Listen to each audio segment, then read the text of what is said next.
ayer no pudimos estudiar la última lección, pero lo importante es, no sé cuántos ustedes pudieron estudiarla, que ahí vemos justamente, en Isaías encontramos el mensaje de Dios especialmente para la última generación, porque fue escrito especialmente para el tiempo en el que tendríamos que reedificar los lugares asolados. Entonces, aquí yo lo que hice es lo que siempre hago, me junto todas las lecciones en una. Y lo que busco hacer es eso, tenerlas ahí para después citarlas, las lecciones de Isaías. Bueno, entonces, nuestra lección, la última que vimos, justamente, ahí lo que hicimos es resaltar que este libro de Isaías fue escrito especialmente para ¿quiénes? Para nosotros. Como leemos en Isaías 58:12, y los tuyos edificarán las ruinas antiguas, los cimientos de generación y generación levantarás, y serás llamado reparador de portillos, restaurador para calzadas para habitar. Y en Isaías 61:4, ahí habla de los que hagan la misma obra, que completen la obra que empezó Jesús, y dice que ellos reedificarán las ruinas antiguas, y levantarán los asolamientos primeros, y restaurarán las ciudades arruinadas, los escombros de muchas generaciones. Y este es el pueblo de Dios, o sea, esa es nuestra misión. Entonces, como Isaías se enfoca especialmente en esta última generación, es importante que lo entendamos, porque como dice Elena, y está en Primeros Escritos, página 65, es lo que Dios me mostró, ¿qué pasó en 1844? O sea, habían cumplido 2300 tardes y mañanas desde la orden dada para reedificar a Jerusalén y habitarla. Ahora, ¿qué hay que reedificar y habitar? Hay que, justamente lo que Dios le mostró a ella. El Papa hizo una brecha de la Santa Ley de Dios, dice ella, pero vi que había llegado ya plenamente el tiempo. ¿Cuándo? En 1844. ¿En qué esta brecha tiene que ser reparada por el pueblo de Dios? ¿Quién tiene que hacer esa obra? Nosotros. Y si no la hace el pueblo antista, ¿quién la va a hacer? Por supuesto que nadie. Entonces el conflicto que tenemos es para que no podamos reparar esa brecha. Y una vez que reparamos la brecha, los lugares asolados han de ser reedificados. Y a eso se refiere la profecía de Isaías. ¿Por qué? Porque primero tienen que ser reedificados los lugares asolados para que después Jerusalén pueda resplandecer, como dice Isaías 60. Y ese pueblo, en Jerusalén, se pueda ver el amor de Jehová. Y como Dios le mostró a Elena, en ese tiempo existía solamente una iglesia que estaba en la brecha reparando el muro, reedificando las ruinas. Y era la iglesia leal a Jehová, que era la iglesia adventista, porque todas las otras iglesias habían caído y Satanás había tomado plena posesión de ellas. Por eso es tan importante Isaías para nosotros, porque Dios nos habla a nosotros y nos muestra cuál es nuestra misión. Es un complemento del Apocalipsis y nos muestra cuál es la obra de Jesús. Ahora, y por supuesto lo que se opondría era la iglesia de Satanás, la sinagoga de Satanás, y de ahí vendría a nosotros los de Dios de ovejas. Y lo importante es, como Dios le dijo a Elena, que tendríamos que estudiar las Escrituras para deshacernos de los errores que habíamos heredado de los paganos y papistas. Y como está en el Conflicto de los Siglos, página 683, solo los que hayan estudiado diligentemente las Escrituras, como dice Apocalipsis 11, habría que examinar a los cadáveres hasta que los dos cadáveres volvieran a la vida y hayan recibido el amor de la verdad en sus corazones. Serán protegidos de los poderosos engaños que cautivarán al mundo. O sea, merced al testimonio bíblico, descubrirán al engañador bajo su disfraz. O sea, el pueblo antista se iba a dar cuenta cuál era el disfraz del engañador. Y por supuesto, ahí podría predicar plenamente el mensaje del tercer ángel, diciendo a quién no tienen que adorar. Y como Jesús nos dijo, el engañador es la abominación desoladora a la que adoran los impíos del tiempo de la apostasía, el anticristo que va a aparecer. Y por eso la profecía de Isaías se dirige a nosotros, al ángel de la Odisea, al siervo de Dios, a su mensajero, que estaría sordo. Por eso nos dice, sordos oíd, y vosotros ciegos, mirad para ver. ¿Quién es ciego sino mi siervo? ¿Quién es sordo como mi mensajero que envié? Ahora, y eso es triste, porque el mensajero de Dios, las 10 vírgenes, estarían ciegas y sordas. ¿Quién es ciego como mi escogido? Es la iglesia de Dios. Y ciego como el siervo de Jehová, que ve muchas cosas y no advierte, y abre los oídos y no oye. Pero la promesa de él es que justamente, fíjense, que esta palabra, la profecía de Isaías, es la que nos haría abrir los ojos y nos daría la semilla. Porque como desciende de los cielos la lluvia y la nieve y no vuelve allá, sino que riega la tierra y la hace germinar y producir y da semilla al que siembra.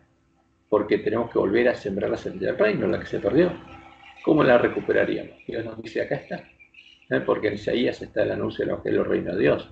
Y para el que come, así será mi palabra exhala en mi boca. No volverá a mi vacía, sino que hará lo que yo quiero y será prosperada en aquello para que la envíe.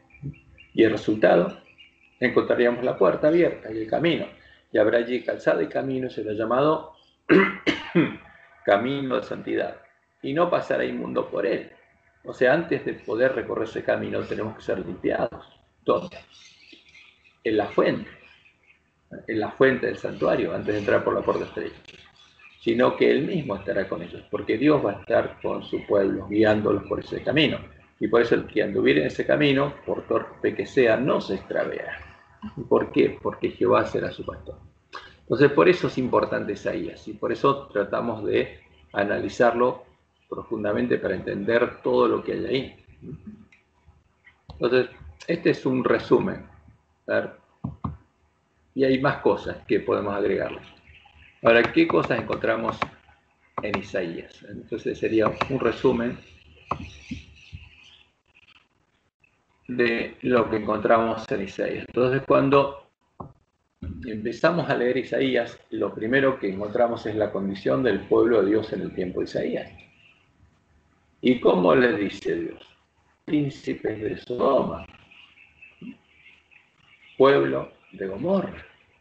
Ahora, pero Dios dice que hay un remanente en ese pueblo. Vamos a ver a Isaías, vamos a Isaías. Acá está.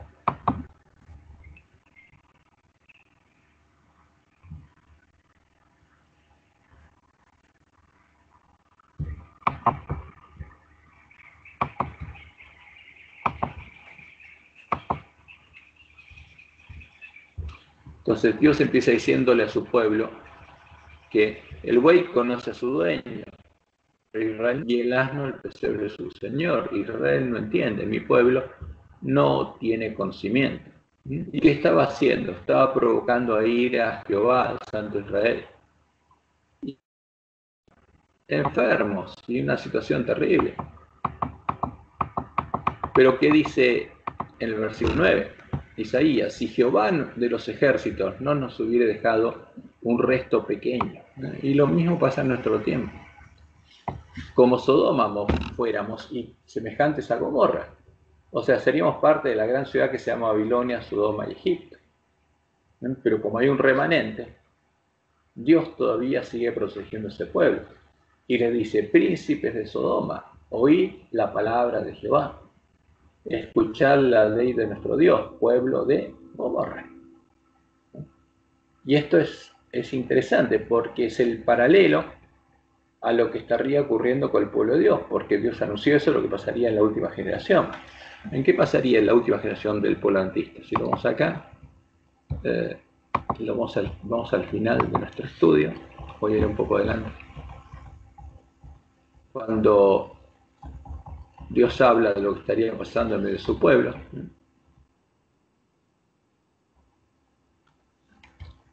y esto es el cántico de Moisés el Cordero.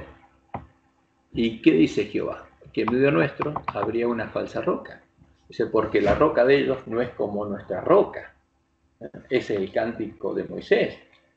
Que dice, la roca de ellos, en el tiempo del fin, el pueblo de Dios tendría una roca falsa. Y aún nuestros enemigos son de los jueces, porque de la vid de Sodoma es la vid de ellos. Ahora, ¿qué pasaría? Estaríamos en la misma condición del pueblo de Israel cuando Dios le mandó a Isaías, porque de la vid de Sodoma es la vid de ellos y de los campos de Gomorra. Tendríamos el fruto de la vid de Babilonia, la gran ciudad que se llama Babilonia, Sodoma y Egipto. Las uvas de ellos son uvas ponzoñosas, racimos muy amargos tienen. Veneno de serpientes es su vino. ¿De dónde viene? Es veneno de serpiente, de la serpiente, no viene de Dios. Y ponzoña cruel de áspides. No tengo esto yo esto guardado conmigo, sellado en mis tesoros. Mía es la venganza y la retribución, a su tiempo su pie resbalará, porque el día de su aflicción se esté cercano y lo que les está preparado se apresura, porque Jehová jugará a su pueblo. ¿Dónde estaría la falsa roca? ¿En medio de su pueblo? Esta es la condición en la que estaría la iglesia remanente. El siervo de Dios, la iglesia que era leal a Jehová, porque Jehová jugará a su pueblo y por amor de su siervo se arrepentirá, cuando viere que la fuerza pereció y que no queda ni siervo ni libre, cuando todos estuvieran en la condición de la Odisea. Y dirá, ¿dónde están sus dioses? ¿Qué pasaría en medio del pueblo de Dios? ¿Tendría dioses? Una falsa roca, la roca en que se refugiaban, que comían la grosura de sus sacrificios y bebían el vino de sus libaciones. Levántense, que os ayuden y os defiendan. Ahora, si ustedes eligen adorar a la falsa roca, a la imagen a la que adora la bestia religiosa, que los lobos trajeron y metieron en medio de ustedes, y ellos los van a tener que salvar. Y ellos tienen que contestar sus oraciones, como cuando los profetas de Baal decían, Baal, Baal, respóndenos, Señor, Señor, respóndenos. ¿Y qué pasó? ¿Tienen poder para salvar? No. Y por eso Jehová dice, ved ahora que yo soy y no hay dioses conmigo.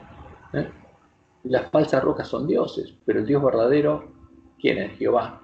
Y con él no hay otros dioses. Yo hago morir y yo hago vivir, yo hiero y yo sano. Y no hay quien pueda librarte de mi mano. Por eso el pueblo de Dios en esta generación estaría en el mismo estado que la nación judía en el tiempo cuando Dios mandó a Elías. Y estaría en el mismo estado en el que estaría el pueblo judío cuando viniera el Mesías, porque eso es lo que Dios profetizó por medio de Isaías. Entonces, ¿qué encontramos aquí? La condición del pueblo de Dios en el tiempo de Isaías, que es una señal para nosotros. El anuncio de la llegada del tiempo de la ira sobre Israel en manos del rey de Asiria, porque Dios es claro, que en manos del rey de Asiria le había puesto su ira. Y ahí empezó el tiempo de la ira, que duraría hasta 1798. Y en el mismo capítulo, el comienzo, le habla de cuáles son las condiciones del perdón de él a su pueblo. O sea, las condiciones que se deben cumplir para que Dios pueda perdonarnos y pueda ser declarado justo en su juicio. ¿Qué tiene que pasar? Nosotros vemos en Isaías, capítulo 1, que Dios le dice a su pueblo que cuando extendiera sus manos, Él escondería su rostro y no los oiría. O sea, es lo mismo en nuestro caso. Si nosotros oramos a la falsa roca, ¿quién tiene que contestar? Jehová, ¿no? Asimismo, cuando multipliquéis la oración, yo no oiré, llenas están de sangre vuestras manos. Y ahí les dice lo que tienen que hacer, como dice, establece la ley y la gracia. Lavaos y limpiaos, quitad la iniquidad de vuestras obras delante de mis ojos, dejad de hacer lo malo, aprended a hacer el bien, buscad el juicio, restituid al agraviado, haced justicia al huérfano, amparad a la viuda. Dice, venid luego, dice Jehová, y estemos a cuenta. O sea, hagan lo que dice la ley y vengan luego. Y si vuestros pecados fueren como la grana, como la nieve serán emblanquecidos. Si fueren rojos como el carmesí, vendrán a ser como blanca lana. Si quisiereis y oyereis, comeréis el bien de la tierra. Si no quisiereis y fuereis rebeldes, seréis consumidos a espada. ¿Por qué? Porque va a llegar el tiempo de la ira sobre ellos, Dios los va a dejar y serían consumidos a espada, porque la boca de Jehová lo ha dicho. Entonces, ¿qué pasaba si ellos hacían lo que Dios les decía que tenían que hacer? Iban a él arrepentidos al templo, confesaban sus pecados, él los iba a perdonar. Entonces, ¿qué pasaba con los pecados? Justamente porque en Isaías Dios anunció lo que pasaba. Entonces, cuando vamos a Isaías 43, versículo 25, y esto es importante, o sea, ¿por qué Dios le dice que tienen que hacer eso? ¿Por qué?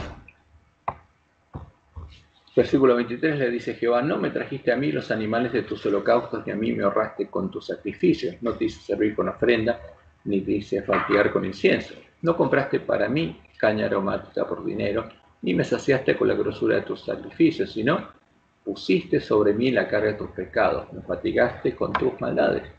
O sea, cuando Dios perdona a su pueblo, y si sus pecados son como la grana, llega a ser como la blanca nieve, ¿Qué pasa? Los carga él. Ahora, el santuario queda manchado, porque él carga esos pecados.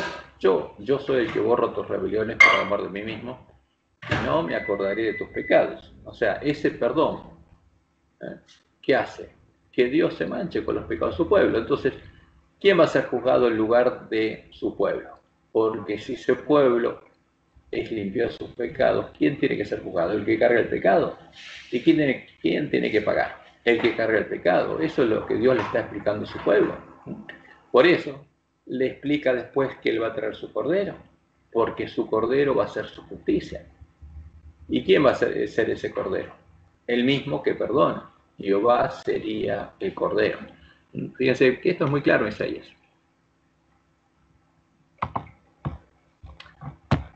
Entonces, las condiciones del perdón, Dios le muestra qué sucede con el pecador y con los pecados que Dios perdona a su pueblo.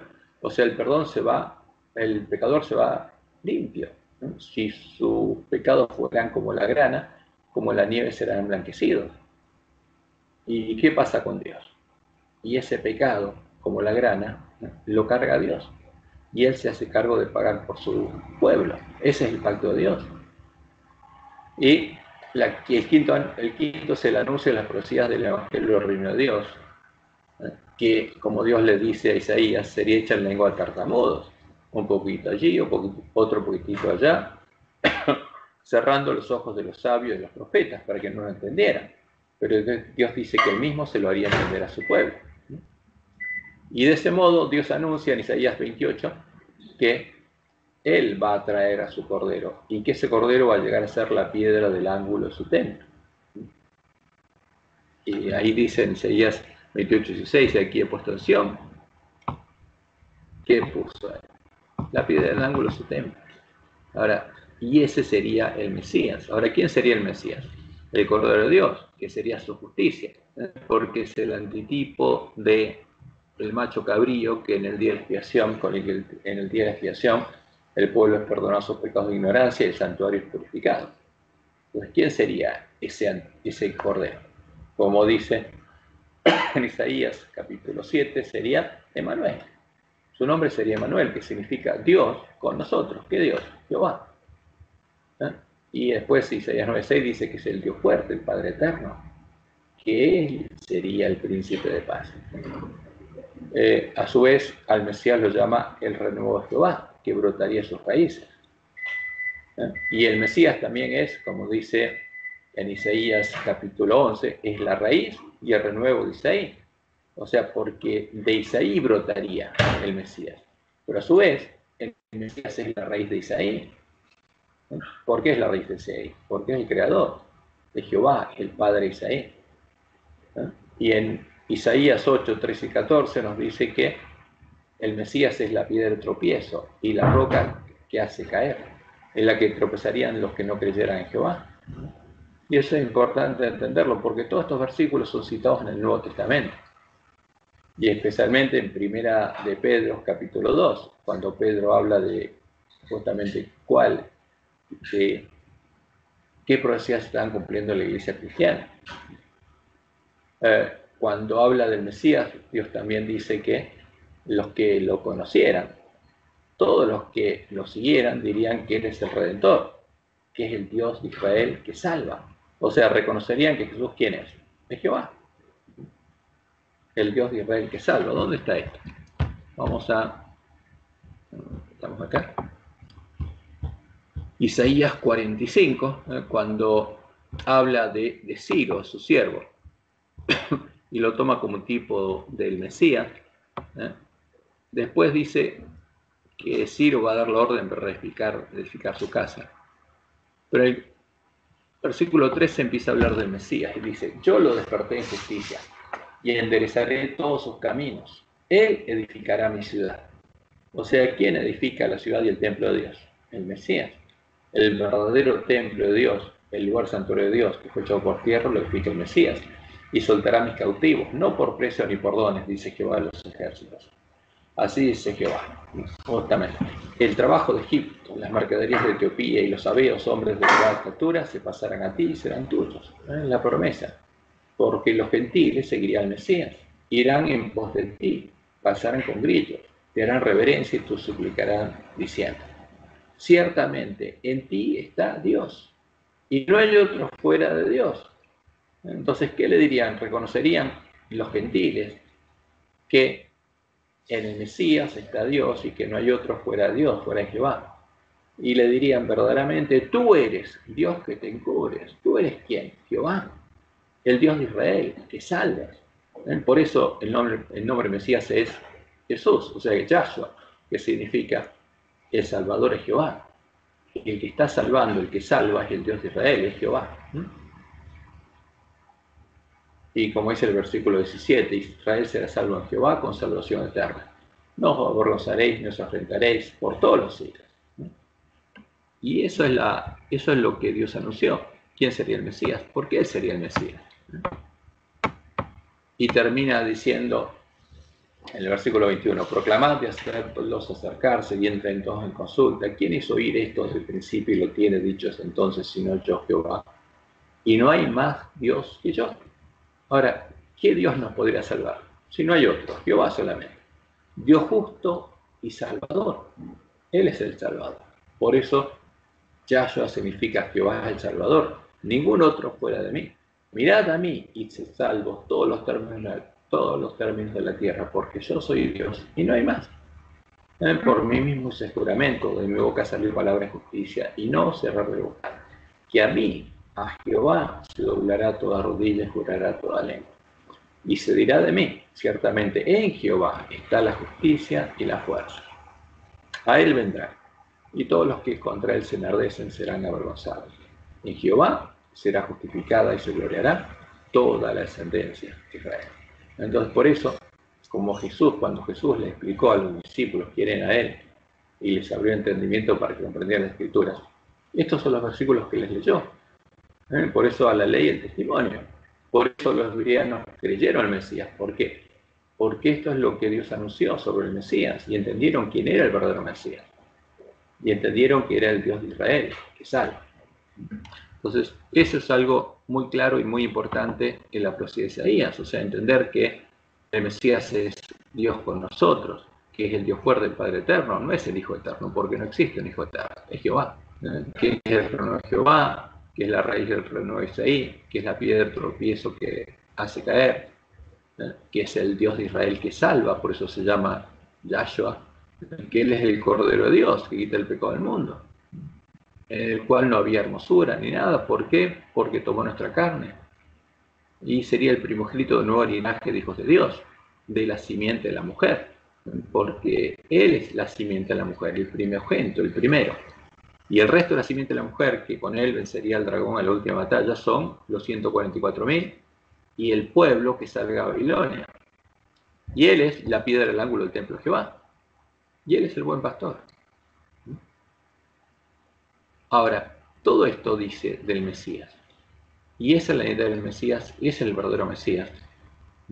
Y Isaías anuncia la misión del Mesías y el anuncio de la llegada del día de la buena voluntad de Jehová, como está registrado en Lucas 4, cuando él entró justamente en Nazaret, en la sinagoga, en su pueblo, en su ciudad, le fue dado el libro de Isaías y después encontró Isaías 61 y empezó a leer los 2 primeros versículos y ahí paró, porque el resto es la profecía de la reedificación de los lugares asolados, la obra que harían los últimos hijos de Dios, los que irían con él a batalla, ¿no? Y ahí aparecemos nosotros, junto con Jesús, en la misma profecía. Y lo que aparece en la Biblia repetidamente es la profecía del estado del pueblo de Dios antes de la reedificación de los lugares asolados. Porque Isaías 58 nos dice la condición del pueblo de Dios, Isaías 59 sigue siendo lo mismo, y exactamente así se cumple. ¿Y qué dice, por ejemplo, Isaías 58?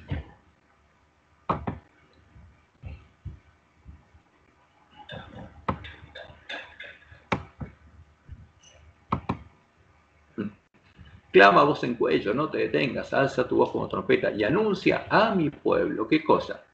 Su rebelión, porque estaría en rebelión contra Dios, y a la casa de Jacob su pecado, porque estaría pecando. Que me buscan cada día y quieren cerrar mis caminos como gente que hubiese hecho justicia. ¿Y qué cosa? Y que no hubiese dejado la ley de su Dios. ¿Qué pasa con el pueblo que tiene que reparar la brecha de la ley de Dios? ¿La dejó de lado? ¿Por qué? Porque dejó de lado a Jehová. O sea, está violando el primer mandamiento, seguro, porque su Dios no es Jehová. ¿Está violando el segundo? Sí, porque tiene, ¿qué cosa? Se hace imagen. ¿Viola el tercero? Sí, porque toma el nombre de Dios en mano. ¿Viola el cuarto? Por supuesto, porque en sábado está adorando un ídolo. Ahora, ese es el pueblo que dejó la ley de su Dios. ¿Y cómo van a ser reedificados los lugares asolados con este pueblo? Por eso Dios dice que hay que anunciarle a este pueblo que está en la condición de la odisea sus pecados. ¿Por qué? Porque ayuna a este pueblo y Dios no puede responderle. Humillamos nuestras almas y no te diste por entendido.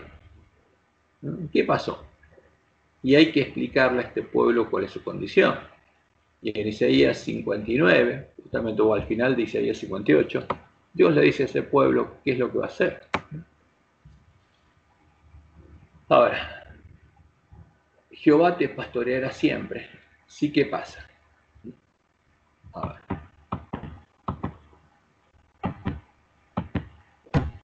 ¿Cuál es el ayuno? Le dice que yo escogí. No es que parto tu pan con el hambriento de los pobres errantes alberguen en casa. ¿Qué pan? Él dice en Isaías 55, venid a mí y comprad de mí el verdadero alimento. Ahora, si lo compramos de él, ¿qué tenemos que hacer? Dárselo al hambriento, tocar trompeta en Sión, anunciar a nuestros hermanos su pecado, su rebelión y por qué están violando los mandamientos de Dios. Ese es el pan. Porque está claro en Isaías 58. Y le damos el verdadero alimento aquí. Lo agregamos en cada ante la velocidad que está desnudo, lo cubrimos. Y no escondemos a nuestro hermano, ahora que Dios nos dio que dice entonces, será tu luz como el alba, y tu salvación se dejará ver pronto. E irá tu justicia, que es la justicia de Jehová, delante de ti, y la gloria de Jehová será tu retaguardia. Entonces invocarás y te oirá Jehová. ¿A quién tenemos que clamar? A Jehová. Y Jehová nos va a oír. Clamarás y dirá, heme aquí. Si quitares de medio de ti el yugo, el dedo amenazador y labrar vanidad, y si dieres tu pan al hambriento, y saciares a alma afligida que tiene hambre y sed de justicia, y en las tinieblas nacerá tu luz y tu oscuridad será como el mediodía. Jehová te pastoreará. Ahora, ¿quién va a ser nuestro pastor? Jehová. Jehová te pastoreará siempre y la sequía saciará tu alma y dará vigor a tus huesos y serás como huerto de riego y como manantial de aguas cuyas aguas nunca faltan. Y los tuyos edificarán las ruinas antiguas. Y ahí las ruinas antiguas serán reedificadas. ¿Por qué? Porque ahora nuestro Dios será Jehová y habremos reparado la brecha, estaremos clamando a Él, llorándole a Él. Y entonces Dios va a hacer justamente que las ruinas antiguas sean reedificadas. Si retrajeres del día de reposo tu pie, hacer tu voluntad en el día santo y lo llamares, delicia santo, glorioso ¿de quién? De Jehová. ¿Por qué? Porque Jehová es nuestro Dios y lo venerares, no andando tus propios caminos, ni buscando tu voluntad, ni hablando tus propias palabras. ¿Por qué habla de? Dice, porque en el sábado nosotros reposamos en nuestras obras y andamos en el camino de Dios. O sea, el que entra al reino de Dios, porque el sábado es un símbolo del reino de Dios. Y ya no anda más en sus caminos, sino que anda en los caminos que Dios estableció para nosotros, como dice en Isaías 55. Porque como son más altos los cielos que la tierra, sí son mis caminos que vuestros caminos. Y si no andamos en nuestros caminos, sino en el camino que Dios nos muestra, entonces, dice, Jehová te deleitarás ¿en quién? En Jehová. Y yo te haré subir sobre las alturas de la tierra y te daré a comer la heredad de Jacob tu padre, porque la boca de Jehová lo ha hablado. Entonces es una profecía para nosotros, como dice Elena. Ahora tendremos que entender el simbolismo de la profecía para poder guardar las palabras de la profecía. Entonces Isaías 61 nos dice justamente cuál es nuestra misión. Dios habla a Jerusalén y sus hijos, el linaje bendito de Jehová, que van a resplandecer en la última generación, porque Jerusalén, que por mucho tiempo no tuvo hijos, desde el siglo, al final del siglo XIII, ahora va a volver a tener hijos. Y habla de los redimidos de todas las naciones, y de la reunión de los dispersos de Israel, y finaliza todo esto con el cielo nuevo y la tierra nueva. Esto es lo que encontramos justamente en Isaías. O sea, estos son algunos de los puntos. Seguro hay otros más que yo me lo olvidé, por ahí no lo puse. Pero fíjense que, ¿por qué es importante Isaías? Porque con Isaías podemos mostrar cuál es el verdadero evangelio y cuál es nuestra misión. Y lo que Dios dijo que hacer con su esposa por Jerusalén es la esposa de quién? De Jehová. Porque Él es el Cordero. Él es el Redentor del mundo. Entonces, bueno, vamos a dejar Isaías por ahora. La semana que viene empezamos con una lección que habla sobre el pacto de Dios con su pueblo. Y es simplemente repasar lo que ya estuvimos estudiando. Pero bueno, vamos a hacerlo por amor a nuestros hermanos, para que todos nuestros hermanos, porque nosotros tenemos que estudiar eso, para poder darles el alimento a tiempo a nuestros hermanos. Viendo todos los pasos del pacto, y vamos a tratar de ir diferenciando el error de lo que Dios reveló, de cuál es la verdad bíblica. Pero ahora, ¿tiene alguna pregunta sobre esto? ¿Algún tema que haya quedado pendiente de Isaías?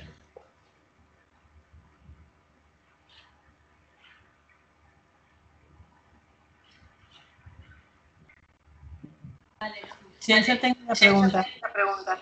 Uh-huh. ¿Viste en Isaías 45, 65? ¿Cuánto? 65. Sí. Cuando habla de los niños que no van a morir y los viejos serán malditos hasta los 100 años y los niños vivirán hasta los... No entiendo esa parte, ¿a qué se está refiriendo? Eso lo vimos acá, entonces vamos a ver en nuestra lección, como no hicimos el estudio ayer, por ahí no lo pudieron leerlo todavía. Acá está justamente la promesa de Dios al que lo busque, porque Él dice, fui buscado por lo que no preguntaban por mí. O sea, porque antes, en el capítulo 64 dice que su pueblo no lo está buscando, ni lo conoce. Pero llegaría un momento en que sería buscado por ¿quién? Por el ángel de la Odisea, el que no preguntaba por él. Y fui hallado por lo que no me buscaban. Dije a gente que no invocaba mi nombre, heme aquí, ¿no? Extendí todo el día, mis manos todo el día a pueblo rebelde, el cual anda por camino no bueno, en pos de sus pensamientos. Pueblo que mi rostro me provoca, ¿qué cosa? Me provoca de continuo a ira. ¿Por qué? Porque está adorando a otros dioses, a la falsa roca, sacrificando en huertos y quemando incienso sobre ladrillos, que se quedan en los sepulcros y en lugares escondidos pasa la noche, en sus vigilias, que comen carne de cerdo y en sus ollas hay caldo de cosas inmundas. ¿Qué quiere decir eso? Esa es la comida que viene y la vida que viene de la mesa de los borrachos, la comida del rey de Babilonia. A ver, esa es la condición del pueblo de Dios. Pero vamos un poco abajo, ¿cuál es la promesa? Pero Dios dice que en vez de su pueblo habría un remanente, como dice en Isaías 61. Y esos, justamente ese remanente, serían los escogidos de Dios que poseerían la tierra y sus siervos que habitarían allí, ¿no? Y ese sería el pueblo que lo buscó, porque en medio de todo ese pueblo que no clamaba por él, habría algunos pocos que lo buscaran. Pero los que dejaran a Jehová y se olvidaran de su reino, serían destinados a espada. Pero vamos un poco a lo que decía Celeste. Entonces, ¿por qué él está hablando de qué? El que se bendijere en la tierra, en el Dios de verdad, en Jehová se bendecirá. Y el que jurare en la tierra por el Dios de verdad jurará, no por el falso. Porque las angustias primeras serán olvidadas y serán cubiertas mis ojos. Porque aquí yo crearé cielos nuevos y tierra nueva, y de lo primero no habrá memoria, ni más vendrá el pensamiento. Más os gozaréis y os alegraréis para siempre las cosas que yo he creado. Porque aquí que yo traigo a Jerusalén en alegría de su pueblo gozo. ¿Y qué es su pueblo? Su pueblo. Y me alegraré con Jerusalén y me gozaré con mi pueblo, y nunca más se oirán en ella voz de lloro ni voz de clamor. ¿Por qué? Porque no va a haber más llanto, ni dolor, ni clamor, porque esas cosas pasaron. Eso es lo que Dios promete, y es lo que dice en Apocalipsis, ¿no? Y lo que dice Pedro, porque los cielos pasarán con gran estruendo y los elementos ardiendo serán quemados. Y nosotros esperamos cielos nuevos y tierra nueva donde mora la justicia. Y Juan vio que desapareció este cielo, todo lo que está. La estrella, el sol, todo desapareció junto con la tierra. Y en ningún lugar se encontró para ellos, ¿no? Y ahí la muerte y grados son echados y desaparecen. Y vio un cielo nuevo y una tierra nueva. Porque el primer cielo y la primera tierra pasaron y el mal no existía más. Y como dice en Apocalipsis 21:4, ya no habrá muertes, ni habrá más llanto, ni clamor, ni dolor. ¿Habrá pecado? No. ¿Habrá muerte? No. Las primeras cosas pasaron. Ahora, ¿por qué en Isaías 65:20 aparece lo que aparece? Y en Isaías 65:20, en el hebreo, no está lo que aparece en nuestra versión, que dice, no habrá más allí niño que muera de pocos días, ni viejo que sus días no cumpla, porque el niño morirá de 100 años, y el pecador de 100 años será maldito. ¿Cómo? No puede haber maldición, ni pecadores en la tierra nueva. Y nadie va a morir, no hay más muerte, ni clamor, ni dolor, porque la muerte también fue echada en el lago de fuego. Ahora, pero ¿cuál es la traducción correcta? La traducción correcta, si quieren la hacemos, vamos viendo, dice ahí que no existirá más allí bebé de días ni viejo quien sus días no llene. ¿Por cuánto? Ni el muchacho, ni el adulto de 100 años morirán. O sea, ya no va a haber niños ni que mueran, ni viejos que mueran. Ninguno va a morir. Ni habrá hijo ni adulto de 100 años que peque. Ahora, ¿de dónde sacaron este verso que aparece en Isaías 65:20 en nuestras Biblias? Y alguien se lo inventó. Y la gente lo sigue copiando, porque eso no lo dice el hebreo. El hebreo dice otra cosa.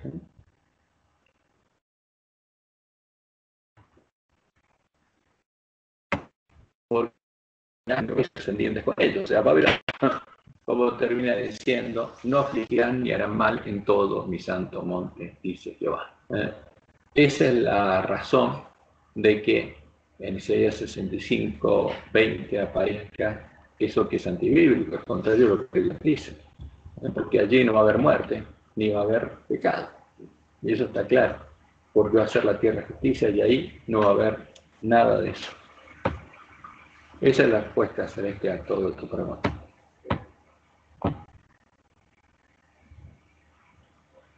Entonces, en Isaías 66, Dios dice además muchas cosas. ¿Qué dice? Que a sus siervos los van a echar de su iglesia.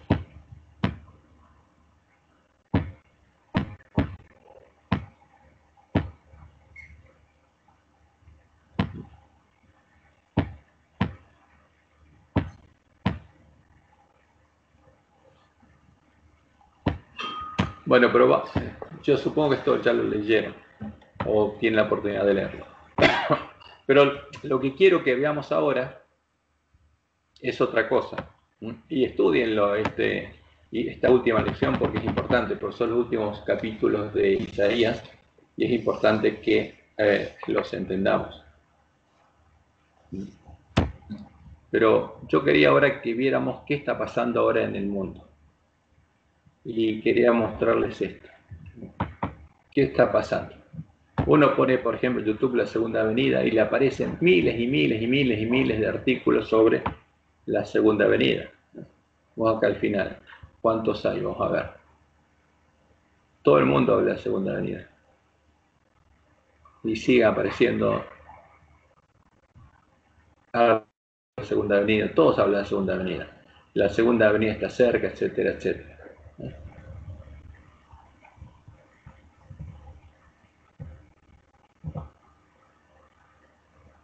La segunda venida de Cristo y su reino milenial.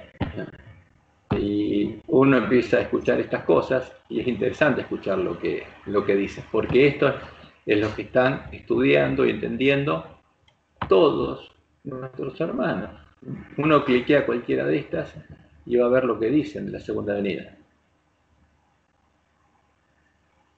Por ejemplo, acá tenemos las enseñanzas católicas sobre... Sí. Isaías 45:7 Vamos a ver ese con el 5.7.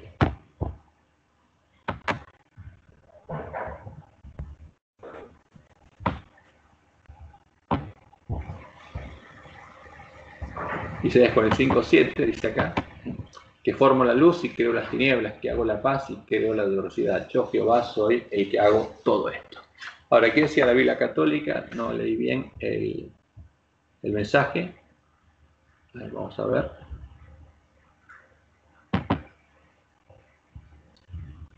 El chat.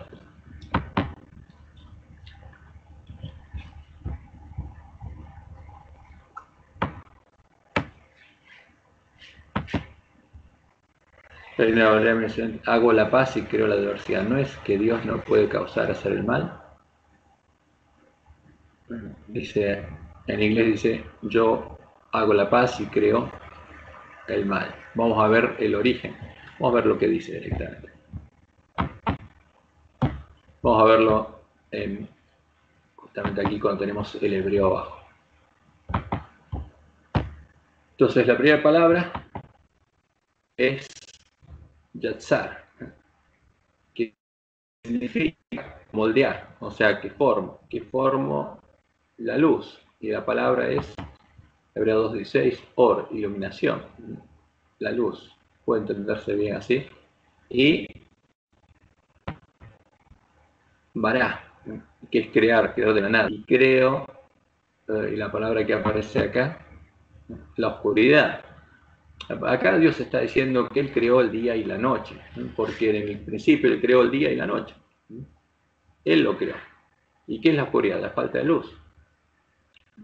Entonces, y después sigue diciendo, la palabra siguiente es asá.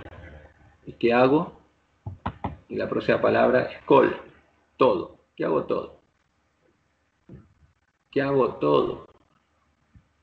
Y la próxima palabra es elé. Estos, justamente. Y la siguiente es shalom. Es la paz, por supuesto. Es la paz. Y después la siguiente es bará, creo. Y la próxima palabra es, ¿qué cosa? Ra. Creo el mal, la adversidad. Entonces, la pregunta es, ¿por qué Dios dice esto? Ahora, pero Él está hablando a su pueblo, no está diciendo que Él crea la maldad, que es el creador de la maldad, sino está diciendo a su pueblo que a ese pueblo le viene el mal cuando Él lo permite, porque eso es lo que dice la ley. No es que Él sea la fuente de la maldad. Entonces está diciendo a su pueblo que yo es el que permito. O sea, porque, como dice la ley, a su pueblo no puede pasar nada si Jehová no lo permite. O sea, si Jehová, mientras Jehová estuviera en medio de ellos y los protegiera, a ese pueblo no le podría pasar nada. Es la maldición y la bendición. Esa es la maldición y la bendición de la ley. Entonces la maldad la crea Satanás. Pero a su pueblo le puede venir el mal si Dios lo permite. Ahora, que Dios cree la maldad es una, digamos, es a partir de esa forma de la traducción, hay que tener mucho cuidado, porque la gente lo puede torcer. Pero lo que Dios dice es que lo dice claramente en el pacto de Dios con Israel. Vamos a buscarlo en la Reina Valera 60. Deuteronomio.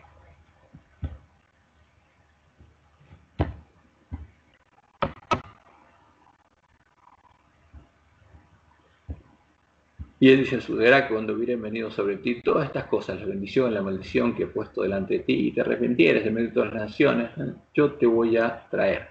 Pero dice, ¿a dónde te hubiera arrojado Jehová tu Dios? O sea, pero él dice, cuando habla del rey de Asiria, él lo va a hacer por otro motivo, pero yo lo permito.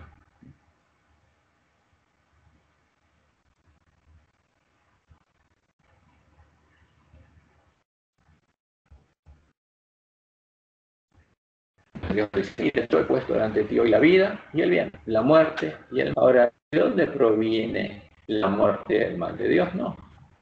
El bien. Porque si ese pueblo, como dice Deuteronomio 36, amaba a Jehová su Dios, andaba en sus caminos y guardaba sus mandamientos, sus estatutos y sus decretos, viviría y sería multiplicado. Y Jehová, justamente Dios, tu Dios te bendiga en la tierra a la cual entras para tomar posesión. Mas si tu corazón se apartare y no oyeres, y te dejares extraviar y guiares a dioses ajenos y les sirvieres, yo os protesto hoy que de cierto pereceréis. No prolongaréis vuestros días sobre la tierra donde vais, pasando por para entrar en posesión de ella, a los cielos y a la tierra. Llamo por testigos hoy contra vosotros. Dios se ha puesto delante de la vida y la muerte, la bendición y la maldición. Escoge pues la vida para que vivas, tú y tu descendencia, amando a Jehová tu Dios, atendiendo su voz, siguiéndole a quien, a Él, porque Él es vida para ti y prolongación de tus días, a fin de que habites sobre la tierra que juró Jehová a tus padres Abraham, Isaac y Jacob, que les había de dar. Porque la vida viene de Dios. Ahora, ¿qué pasaría cuando llegara el tiempo de la ira y Dios lo dé? Y ese pueblo sería dispersado. Vamos a Deuteronomio capítulo 31.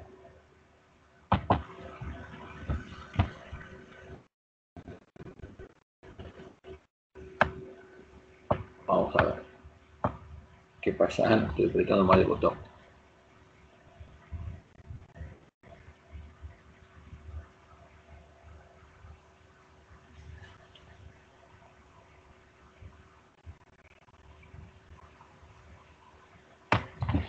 Deuteronomio 31, 16. Y Jehová dijo a Moisés: he aquí, tú vas a dormir con tus padres y este pueblo se levantará y fornicará tras los dioses ajenos de la tierra donde va para estar en medio de ella, y me invalidará mi pacto que he concertado con él. ¿Quién dejaría aquí?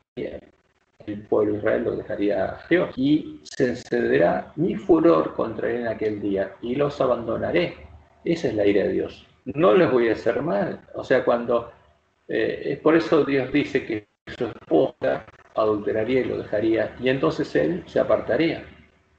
Y se encenderá mi furor, mi ira contra él en aquel día, y los abandonaré, y esconderé de ellos mi rostro, y serán consumidos. ¿Por quién? Por Dios, no, por los otros. Y vendrán sobre ellos muchos males, angustias y en aquel día. No me han venido estos males porque no está mi Dios en medio de mí. ¿Qué pasaba con el medio de ellos? Dios los protegía, de él venía el bien. ¿Y qué pasa si ellos iban en pos de los dioses ajenos? Los que tendrían que contar sus oraciones serían los dioses. ¿Y quiénes? Los demonios. ¿Y qué harían los demonios con ellos cuando Dios los dejara? ¿Aprovecharían para esto? ¿Y qué pasaría? Justamente, no vendría el mal de Jehová, pero Dios había puesto delante de ellos la vida y el bien, o la muerte y el mal, y la maldición. Pero ciertamente yo esconderé mi rostro en aquel día por todo el mal que ellos habrán hecho por volverse a Dios ajeno. Y por eso le dice a Moisés: ahora pues, escribíos este cántico, enséñalo a los hijos de Israel, ponlo en boca de ellos, para que este cántico me sea por testigo contra los hijos de Israel. Porque yo les introduciré en la tierra que juré a sus padres, la cual fluye leche y miel, y comerán, y se saciarán, y engordarán, y se volverán a dioses ajenos y les servirán, y me enojarán, e invalidarán mi pacto. Y cuando les vinieren muchos males, ¿de quién? De Jehová, no. De la consecuencia del camino que eligieron, y angustias. Entonces este cántico responderá en su cara como testigo, pues será recordado por la boca de sus descendientes, porque yo conozco lo que se proponen de antemano, antes que los introduzca en la tierra. Y Moisés escribió este cántico el día y lo enseñó a los hijos de Israel. Ahora, y este cántico es el que van a cantar todos los redimidos, porque es muy importante, es una profecía que abarca hasta la última generación del pueblo de Dios, hasta nosotros. 32. Y Dios es claro. Ahora, cuando vienen los males es porque Él deja de protegerlos. Pero de Dios no viene. Si vamos a Santiago, por ejemplo,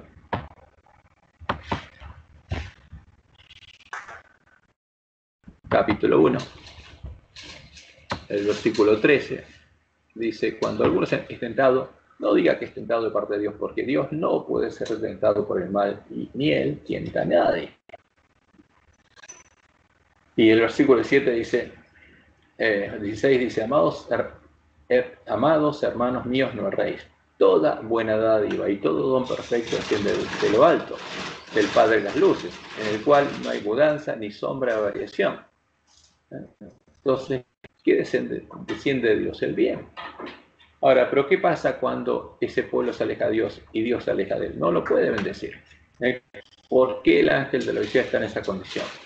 Porque no está adorando a Jehová, ni está alabando a Jehová, ni está clamando a él. Y está ciego, no sabe cuál es su condición y lo que está haciendo. Por eso tiene que entender cuál es su rebelión y cuál es su pecado. Por eso Dios nos pide que hagamos esa obra, para que ese pueblo pueda arrepentir sus pecados y él lo pueda bendecir. Entonces, ¿de quién viene el mal? No viene de Dios. Nunca viene de Dios. Ahora, pero él dice que él es el que permite que en su pueblo exista el mal. ¿Por qué? Porque su pueblo se aleja de él. Entonces, cuando venga el mal sobre ese pueblo, es resultado de que Dios se alejó y dejó de protegerlo. ¿Y dónde viene el mal? Del príncipe de este mundo y de sus siervos. De ahí viene el mal. Esto es lo que uno puede contestar con la palabra de Dios. Ahora, después uno puede contestar muchas cosas, pero lo que dice la palabra de Dios es esto. Es mejor limitarse a lo que dice la palabra de Dios. Y esto es lo que dice la palabra de Dios sobre este aspecto. Espero que la pregunta haya sido contestada. Bueno, de nada. Bueno, nosotros vamos un poco a hablar de esto. O sea, la segunda venida. Acá están las enseñanzas católicas sobre el final de los tiempos y la segunda venida de Cristo. ¿Cuánto demora esto? Estos son, no sé. Pero esto es lo que dice la Iglesia Católica. Todo el mundo está predicando. Vamos a ver qué dice acá. Ya vamos a ver un poco ustedes. Dura. Comidas espontáneas, más color con Vamos a esperar que pase la publicidad.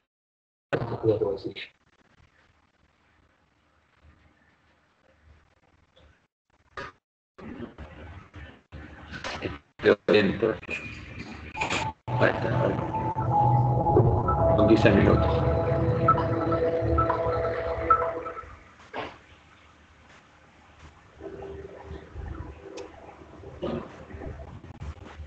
Mensaje de Jesús.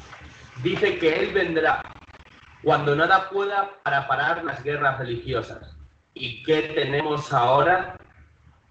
Los musulmanes fundamentalistas empujan la exacerbación de los conflictos religiosos. Los ataques... Entonces, fíjense que este Jesús, que es Jesús de Roma, que es la abominación asoladora, que es el sol, y ahí está representado, ¿a qué va a venir? Para terminar con los conflictos religiosos. ¿Para qué? Para que haya unidad entre todas las religiones. Porque Él quiere que todo el mundo lo adore. Pero ese no es Jehová. Esta es la abominación asoladora de la que habló el profeta Daniel. Y eso es importante que lo entendamos. Contra los cristianos y la purga religiosa están a la orden del día en los territorios musulmanes. Y los ataques terroristas se multiplican en Europa y Estados Unidos. ¿No es esto una guerra religiosa? Y esto nos trae un mensaje de Jesús dado en las apariciones de Quibeo por los años 80 del siglo XX, donde Jesús habría dicho que su segunda venida será inminente cuando nada pueda parar las guerras de religión. Querrá decir Jesús que en la medida que aumenta la belicosidad de los musulmanes contra los demás, está más cerca su regreso. Antes de hablar de esa profecía, repasemos las enseñanzas católicas sobre la segunda venida de Jesús. Estas son las enseñanzas católicas sobre el final de los tiempos. Por estos días hay una sed de la segunda venida del Señor, porque los católicos ven que esto no da para más. Entonces, fíjense, ¿qué pasa con los católicos? Tienen una sed de la segunda venida, porque dicen esto no da para más. O sea, ¿quiénes son los adventistas? Todos los católicos están esperando que este Jesús venga. Todos los protestantes, vamos a ver, están esperando que Jesús venga. Todo está esperando. Los judíos están esperando que el Mesías venga. Todos esperan, ¿no? ¿Y el pueblo adventista qué hace? Pero lo que está pasando es lo que Jesús anunció, porque todas las iglesias se unirían para preparar el camino al anticristo. El avance del mal en el mundo, El descreimiento de Dios y pensar en un mundo maravilloso solo con los recursos humanos y la apostasía generalizándose en la Iglesia llevan a muchos católicos a pensar que la segunda venida del Señor está cercana. Es buen momento para ver lo que dice formalmente la Iglesia al respecto en el Catecismo de la Iglesia Católica.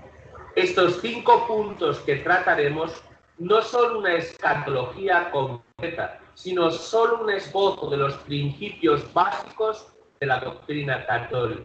Si bien no podemos saber la hora exacta de su venida, hay señales que podemos ver si tenemos ojos para ver. Estas señales dan solo indicaciones, pero nos pueden permitir estar alertas porque Él vendrá de repente y muchos serán tomados por sorpresa. Damos 5 puntos centrales compartidos por todos a partir de lo que dice el Catecismo de la Iglesia Católica.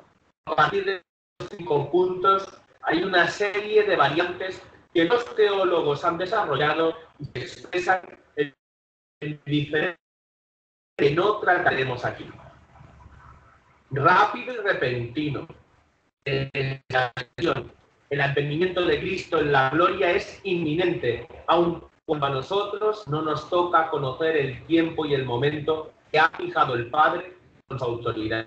Este acontecimiento escatológico se puede cumplir en cualquier momento, aunque tal acontecimiento y la prueba final que le ha de preceder estén retenidos en las manos de Dios. Numeral 673 del Catecismo de la Iglesia Católica. Este punto del Catecismo establece el tono del equilibrio que debe mantenerse. Por un lado, Cristo dice que Él viene pronto y que su venida podría ser a la vez súbita y sin aviso.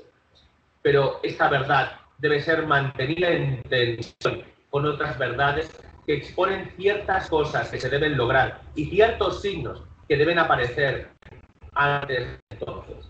Y estas cosas no son fácilmente o rápidamente logradas. Suspendido hasta que del Mesías glorioso, en un momento determinado de la historia, se vincula al reconocimiento del Mesías por todo Israel, del que una parte está endurecida en la incredulidad respecto a Jesús. San Pedro dice a los judíos de Jerusalén después de Pentecostés: arrepentíos pues y convertíos para... Fíjense lo que dice acá. Esto es lo que están repitiendo, es lo que Satanás le mostró a Lacunza. Y Lacunza dijo, ¿no? Y escribió la venida del Mesías en gloria y majestad, que tenía que convertirse todos los judíos antes de que Jesús viniera. Entonces, la pregunta es sobre la acción 13, a ver qué era. Que el autor de la acción 13 da a entender que ahora en la segunda venida Jesús vendrá para restaurar la tierra y crear la tierra nueva. Nada dice sobre los cielos nuevos y omite el asunto de los 1000 años. Sí, o sea, pasa que en nuestra religión de a poquitito se va agregando cosas que están en relación con lo que dice Roma, ¿no? Porque nos van asociando muchas de a poco con las imágenes, etcétera, van asociándonos a Roma. Y muchos adventistas piensan que tienen que unirse a las iglesias protestantes y a la iglesia católica para predicar el evangelio para que Jesús venga, porque no conocen el mensaje del tercer ángel, no conocen lo que está pasando. Dicen que hay que quebrar las barreras de separación entre la iglesia adventista y las otras iglesias. Y son pastores muy conocidos y que predican y mucha gente los sigue. Bueno, pero eso es lo que Dios dijo que iba a pasar y se está cumpliendo en la iglesia adventista. Pero sigamos viendo a lo que dicen los católicos, ¿no? Segundo punto es que los judíos se tienen que convertir, como dijo la cruz. Que vuestros pecados sean borrados, a fin de que el Señor venga en el tiempo de la consolación y envíe al Cristo que os había sido destinado, a Jesús, a quien debe retener el cielo hasta el tiempo de la restauración universal, de que Dios habló por boca de sus profetas. Fíjense, ellos hablan de una restauración universal, porque Cristo viene a restaurar la tierra. En ese milenio, lo que va a hacer justamente este Cristo es restaurar la tierra y restaurar todas las cosas, ¿no? Y en eso es parecido a lo que aparece en nuestra lección. Pero lo que Dios le mostró claramente a su pueblo es que va a desaparecer esta tierra, va a desaparecer este cielo y todo va a ser deshecho. Y después Él va a crear cielos nuevos y tierra nueva. Pero este Cristo viene a restaurar esta tierra, porque es su reino, porque este es el anticristo, es el príncipe de este mundo. Y San Pablo le hace eco. Si su reprobación ha sido la reconciliación del mundo, ¿qué será su readmisión sino una resurrección de entre los muertos? Romanos 11:5.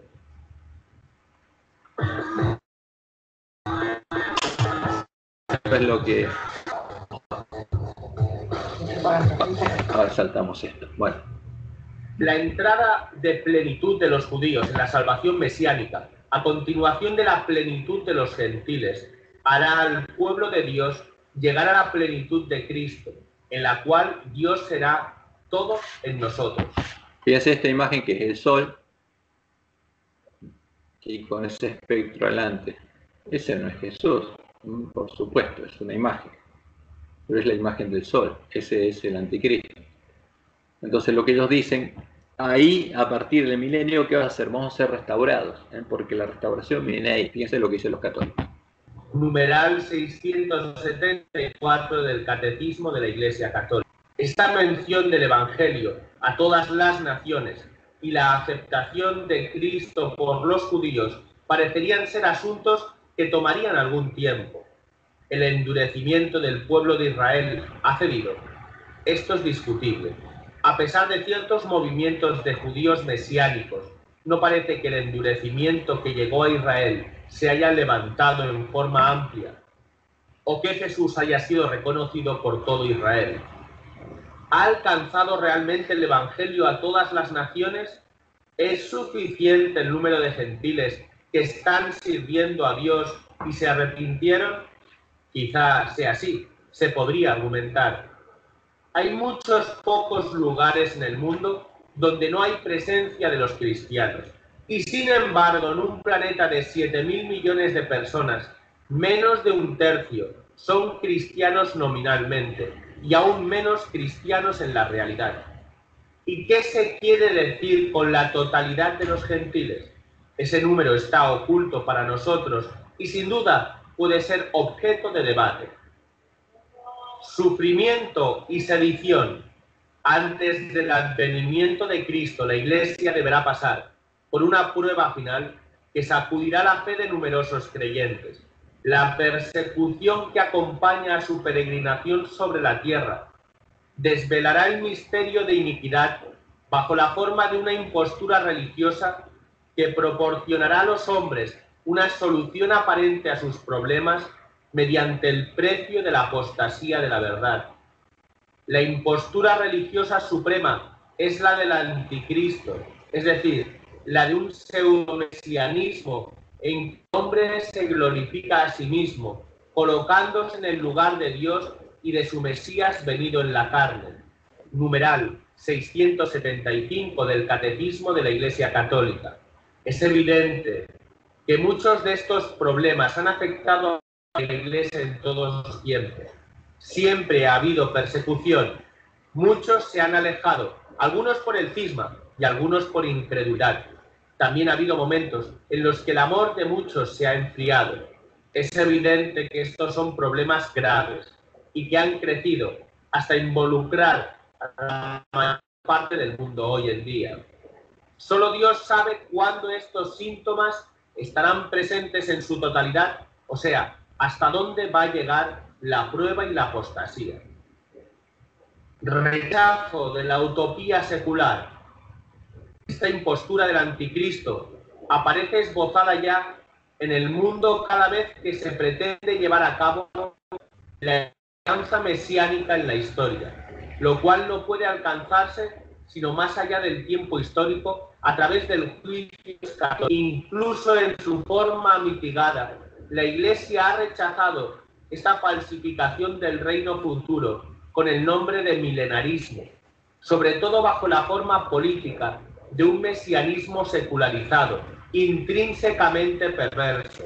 numeral 676 del Catecismo de la Iglesia Católica. Muchos en la historia humana y especialmente en los tiempos modernos han avanzado sobre la idea de que puede presentarse una utopía secular basada en el esfuerzo humano y operada bajo la acción de un gobierno o poder terrenal o una figura carismática.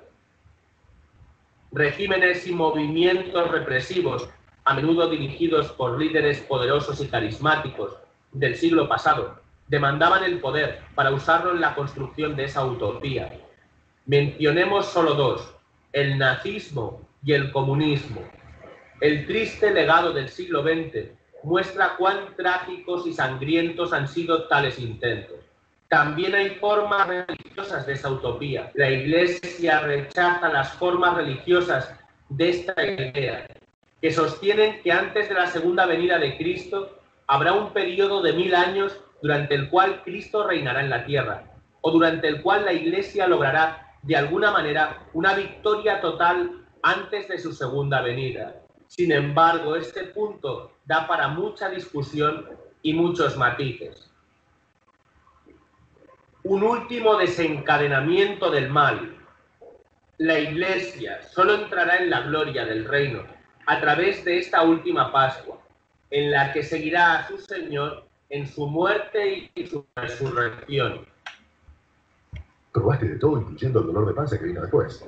Confía en Bucatina, el especialista en cuidar tu panza. Bueno, El reino no se realizará, por tanto, mediante un triunfo histórico de la Iglesia en forma de un proceso creciente, sino por una victoria de Dios sobre el último desencadenamiento del mal que hará descender desde el cielo a su esposa. El triunfo de Dios sobre la rebelión del mal tomará la forma de juicio final después de la última sacudida cósmica de este mundo que pasa. Numeral 677 del Catecismo de la Iglesia Católica. Se prevé por las Escrituras y la Iglesia un último desencadenamiento intenso del mal, y este conflicto cósmico marcará el comienzo del gran triunfo y el juicio final.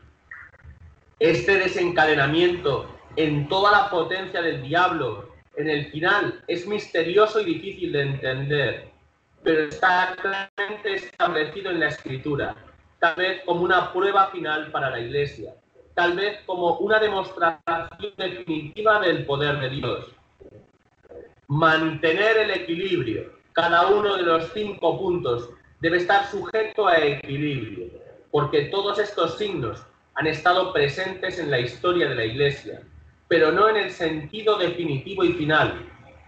Podemos y debemos estar atentos a estos signos, pero exactamente cuándo y cómo llegarán a un nivel definitivo no puede ser conocido por nosotros. Cristo dijo que vendrá a la hora que no esperamos, Mateo 24:44, y que nadie sabe el día ni la hora, Mateo 24:36.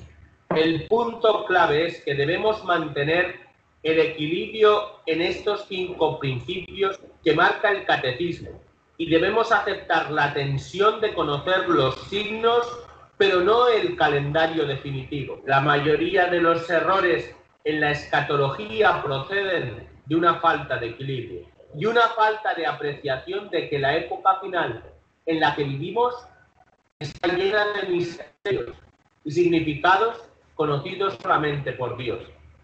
El tiempo mismo es misterioso, como son los significados más profundos de los acontecimientos y la historia humana. El Señor, mientras que nos da un marco que nos recuerda el día de su venida de manera misericordiosa, ha insistido en que no está en nosotros saber el tiempo fijado por el Padre, y mucho menos el día y la hora. La humildad, la vigilancia en la oración, la disposición de la obediencia, el don de la santidad y un anhelo ardiente del reino en todo su esplendor representan nuestra mejor postura. Dice el que da testimonio de todo esto: sí, vengo pronto. Amén. Ven, Señor Jesús. Apocalipsis 22:20. Y hasta aquí este vídeo sobre la segunda venida de Cristo. Si te ha gustado... ¿Qué? Sí. Bueno, esto es lo que dicen un católico, ¿no? Y hay otros católicos que dicen otras cosas, porque esta es una rama de los católicos, pero es interesante que todos están hablando de la segunda venida ahora. Antes era algo solo hablar de Iglesia Adventista, ahora todos hablan. Y lo interesante, por ejemplo, acá hay alguien que dice, ¿cómo? El milenio. ¿Cómo será el milenio? ¿Qué va a pasar durante el milenio? Y el que predica que muchos adventistas lo siguen, lo que presenta es exactamente lo que Satanás le mostró a la Kunza, qué va a pasar en el milenio. Entonces predica eso. Entonces, ¿a quién adora? Claramente al anticristo. Entonces, vamos a escuchar algunas palabras de él. Baruch atah Adonai Yahweh Sebaot, B'Shem HaMashiach, abre nuestro método bendito. Se refiere a Satán y todos sus jueces. Ahora, el milenio va a ser en la tierra. Vamos a Apocalipsis capítulo 5. Si no eres muy diestro para manejar la Biblia, solamente puedes ir anotando las citas bíblicas y después ya las revisas en tu casa. Apocalipsis 5:10. Y nos ha hecho para nuestro Elohim reyes y Kohanim, o sea, mal traducido como sacerdotes, y reinaremos ¿sobre dónde? Sobre la tierra. Es decir, el milenio es en la tierra, no es en el cielo. Vamos a Zacarías, al profeta Zacarías. Entonces fíjense cómo empieza a distorsionar la palabra de Dios. Que el milenio dice es la tierra, eso no es lo que dice ahí. Lo que dice en Apocalipsis 1 es que Dios nos hizo, justamente Jesús nos hizo para Dios reyes y sacerdotes. ¿Dónde reinaremos? Porque el reino de Dios estaba en medio del pueblo de Dios. Porque el reino de Dios, el reino de los cielos se había acercado. Pero probablemente sea un jesuita disfrazado, porque hay disfrazados de todo tipo, y todos de diferentes modos van enseñando lo mismo. Profeta Zacarías en el capítulo 14 y en el verso 9 dice así. Cuando lo tengan me dicen amén. Yo sé que hay hermanos que ya son más diestros con el manejo de la Biblia. Y Yahweh será rey sobre toda la tierra. En aquel día Yahweh será uno y uno su nombre, porque Yahweh es Yahweh.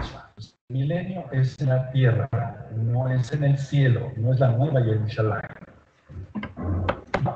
¿Qué dice el Apocalipsis? ¿Qué dijo Jesús? Que Él va a venir y no va a tocar esta tierra. Ahora, ¿qué enseña este señor? Que el milenio es en la tierra. Lo interesante es entender después lo que dice que va a pasar en la tierra. Así encontramos. Pues habrá mucho gozo, habrá abundancia de todo. No habrá enfermedades. Ahorita vamos para allá. Vamos, por favor, a Sofonías. Sofonías, por favor. Vamos a buscar el capítulo 3. Bendito es el nombre del Todopoderoso. Sofonías 3, en el verso 14. Sofonías 3, verso 14 al 17. Cuando lo tengan, me dicen un momento. Canta, oh hija de Sión, da voces de júbilo, oh Israel, gózate y regocíjate de todo corazón, hija de Jerusalén. Yahweh ha apartado tus juicios, ha echado fuera tus enemigos, Yahweh el rey de Israel en medio de ti. Nunca más verás el mal, nunca. El milenio. Aleluya. En aquel tiempo se dirá a Jerusalén, no temas, Sión, no se debiliten tus manos. Yahweh está en medio de ti, poderoso, Él salvará, se gozará sobre ti con alegría, callará de amor, se regocijará sobre ti con cánticos. Todo es canto en el milenio, todo es hermosura. ¿Por qué ahora no? Yo no entiendo eso. Si tienes el Rahakodes, quien va a ministrar en el milenio, tienes que gozar ahora. Vamos a Zacarías, hermanos preciosos, vamos para allá, a Zacarías. Entonces, ahí la profecía está hablando de que él dice que está tomando esa profecía como diciendo que luego va a pasar el milenio. O sea, que el Mesías va a reinar en Jerusalén, acá en la tierra del milenio. Por eso ellos hablan de que Jerusalén tiene que ser la capital de Israel, Israel la capital del mundo, como decía la Kunza, y que tiene que ser reedificado el templo, y que en el templo tiene que volver a haber sacrificios, ¿no? Eso es lo que ellos dicen. Zacarías 10, verso 7. Cuando tengan, me dicen un momento. Y será Efraín como valiente y se alegrará su corazón como a causa del vino. Sus hijos también verán y se alegrarán. Su corazón se gozará en Yahweh. Nada de lágrimas en el milenio, nada de sufrimiento, nada de eso. Yahweh es rey. Isaías, vamos para allá. Isaías 9. Vamos a Isaías 9, amados hermanos. 3 y 4. Cuando tengan Isaías 9, 3 y 4, me dicen un momento. Multiplicaste la gente y aumentaste la alegría. ¿Te das cuenta?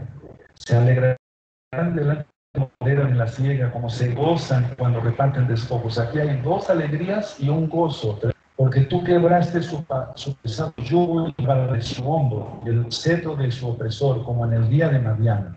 Entonces está hablando del milenio, que habrá solamente gozo, gozo, gozo, gozo. No habrá sufrimiento. Bendito es el nombre del Todopoderoso. Vamos a Isaías 12, por favor, adelantito. En Isaías 12, verso 3. Y hasta el 6. ¿Lo tienen? Isaías 12, verso 6. Verso 2, perdón. ¿O 3? Verso 3 dice: sacaréis con gozo aguas de las fuentes de la salvación, y diréis en aquel día, cantad a Yahweh. Recuerda, un día para Elohim es ¿cuántos años? Ahora vamos a ver esto, que no lo estudiamos en nuestro estudio. Vamos a Isaías 12. ¿A qué se refiere? ¿Cuáles son las fuentes de la salvación? Entonces, esto es cuando en Isaías 11 habla cuando Dios redimiría a su pueblo en el tiempo del fin, porque habla de la dispersión y el tiempo de reunión. Lo que Dios haría, y dice que los gentiles irían a buscarlo. Los gentiles es el pueblo que no es pueblo. Y dice, en aquel día dirás, cantaré a ti, oh Jehová, pues aunque te enojaste contra mí, ¿no? O sea, cuando tu ira, tu indignación se apartó y me has consolado. He aquí, Dios es salvación mía. Me aseguraré y no temeré, porque mi fortaleza y mi canción es Jehová, quien ha sido salvación para mí. Porque reconocerían al Mesías y entenderían que Jehová es el Salvador. Ahora, la promesa de Isaías 12:3 dice, sacaréis con gozo aguas de las fuentes de la salvación. Porque el pueblo judío, cuando entienda cuál es la verdad, va a sacar agua con gozo, aguas de las fuentes de la salvación. Y diréis en aquel día, cantad a Jehová, que amad su nombre, célebres en los pueblos sus obras, recordad que su nombre es engrandecido. Cantad salmos a Jehová, porque ha hecho cosas magníficas, se ha sabido esto por toda la tierra. Regocíjate y canta, oh moradora de Sión, porque grande es en medio de ti el Santo Israel. Ahora, ¿cuáles son esas fuentes de la salvación? Y esa fuente de la salvación es el pueblo que no es pueblo, como Jesús lo dijo. Fíjense que la fuente de la salvación es los 144.000 y los obreros de la undécima que se unan para ir a buscarlos. Porque si vamos a Juan,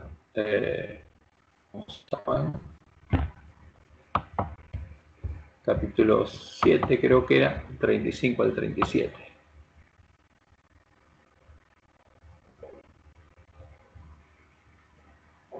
No, o era el Juan 5.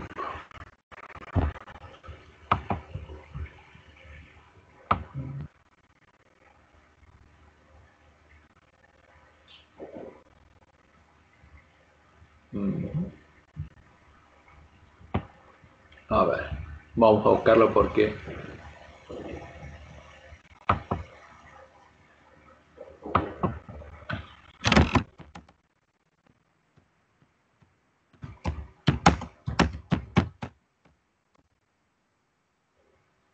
así lo encontramos. Juan 7:37. ¿Por qué no lo encontré? Acá está. Entonces, en el último y gran día de la fiesta, Jesús se puso en pie y alzó la voz diciendo, si alguno tiene sed, venga a mí y beba. ¿Por qué? Porque era la fuente del agua de la salvación. Ahora, ¿qué pasaría con el que bebiera de esa agua? Como le dijo la mujer samaritana, de su interior correrían ríos de agua de vida. El que cree en mí, como dice la Escritura, de su interior correrán ríos de agua de vida. Porque Dios pondría su trono en medio de su pueblo, y de ahí correría el río de agua de vida, de agua viva. Esto dijo del Espíritu que habían de recibir los que creyesen en él, Pues aún no había venido el Espíritu Santo, porque Jesús no había sido aún glorificado. Ahora, ¿cuándo alguien toma de esa agua? Cuando conoce el Evangelio, y cuando la bebe, él se transforma en una fuente de agua de vida también. Eso es lo que Dios mostró en Apocalipsis 21, porque ese río de agua de vida sale del trono de Dios y el Cordero.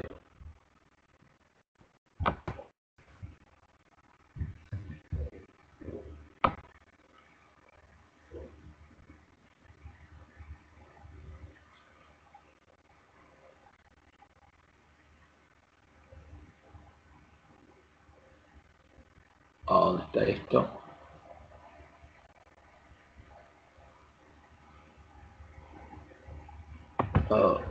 Bueno, no me acuerdo en qué exactamente dónde estaba. Creo que el 22, acá está. Después se mostró un río limpio de agua de vida resplandeciente como cristal que salía del trono de Dios y el Cordero. ¿De dónde sale ese río? Es un símbolo del Espíritu de Dios que sale del trono de Dios y ahora del Cordero. Entonces, si de nuestro interior corre ese río de agua de vida, ¿por qué en nuestro interior está el trono de Dios y el Cordero? Porque Dios nos hizo parte de su templo, de su ciudad. Somos parte del templo de Dios, somos parte del lugar santuario de Dios.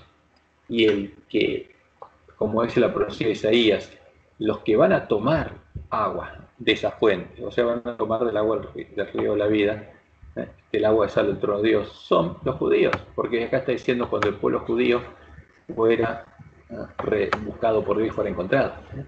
Sacaréis con gozo aguas de las fuentes de la salvación. ¿De quiénes? De los gentiles, del pueblo con los pueblos, con los que Dios los va a llamar a celos. De eso está hablando la profecía. Ahora, pero vamos a ver qué dice este señor.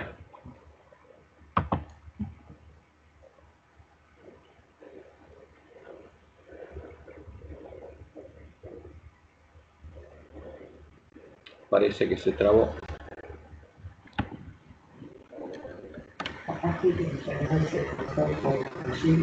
Pues por la lluvia, por ahí se cortó internet. ¿Me están escuchando ustedes?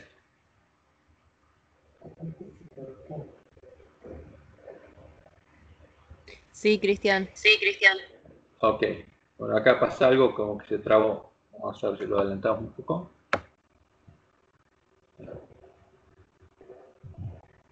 No hubo cantos, ¿verdad? Hubo puro sufrimiento.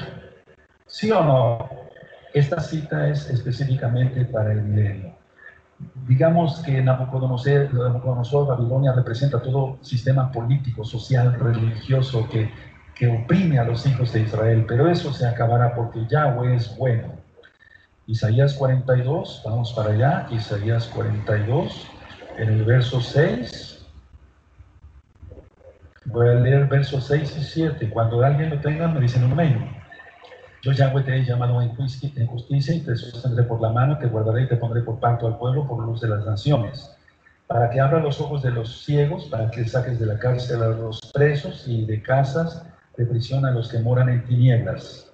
Yo, Yahweh, este es mi nombre y a otro no daré mi gloria, ni la exaltación a escrituras. Esta es una cita específicamente para el milenio, porque todos los que tenemos ahí la Yahshua Mashiach haremos esto.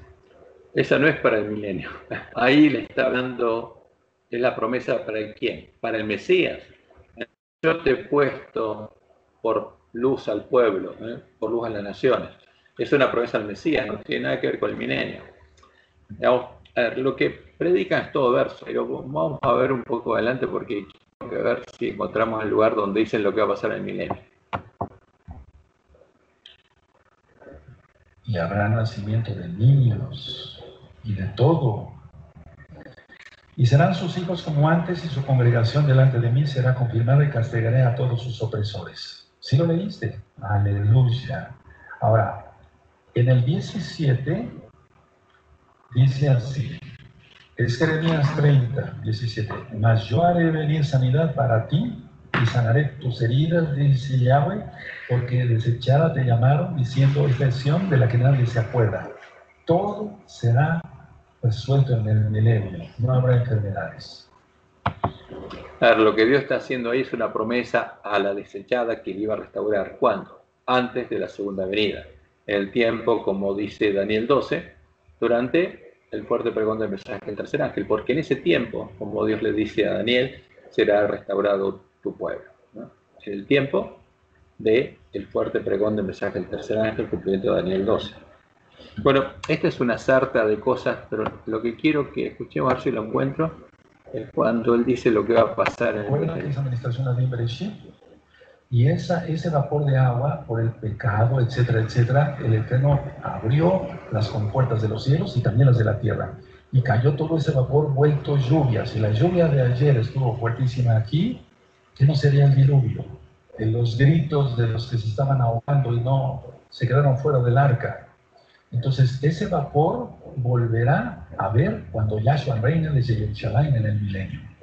Hasta el vapor de agua va. ¿Qué va a pasar? Dice, hasta el vapor de agua volverá a ser cuando el Mesías, Yahshua, dice, reine desde Jerusalén durante el milenio.